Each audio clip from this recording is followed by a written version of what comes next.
The Curse of Waterloo Teeth.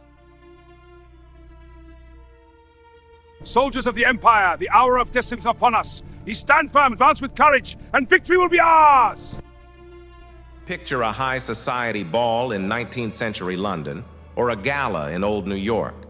Imagine the dazzling ladies in silk gowns and the gentlemen in tuxedos, showing off their flawless, bone-white smiles.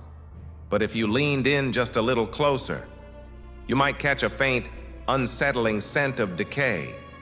Have you ever wondered how the elite of that era had perfect teeth, long before modern dentistry even existed? The answer is buried in the mud and blood of Europe's most famous battlefield.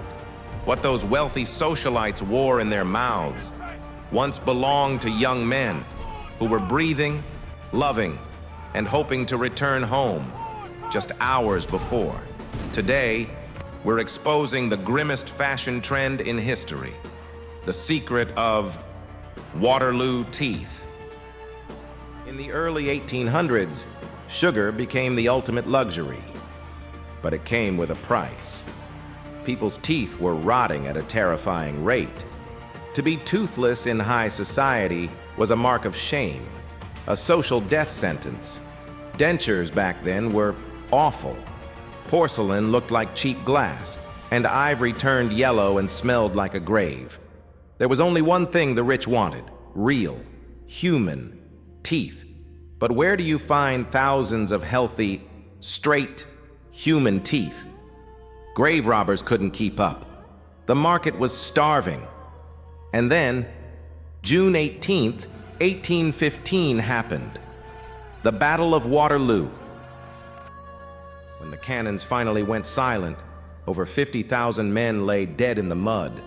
Most of them were young, healthy soldiers with perfect, untouched teeth. For the scavengers, this wasn't a tragedy. It was a gold mine. While families were mourning their sons, tooth hunters moved onto the field under the cover of night. Armed with pliers, they waded through the piles of bodies.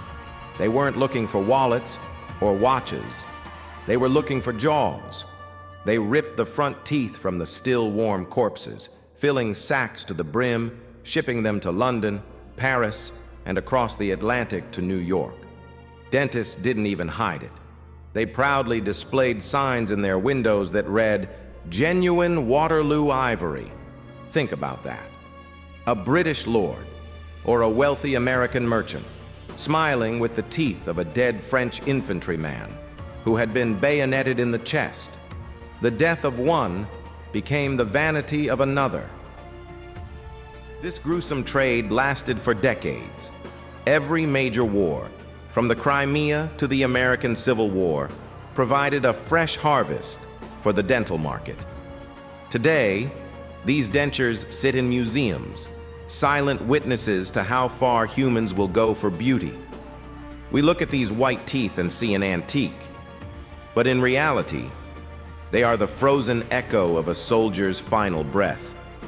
Next time you see an old portrait, and notice the subject is keeping their mouth tightly shut, just remember, maybe they just couldn't afford their own pair of Waterloo teeth.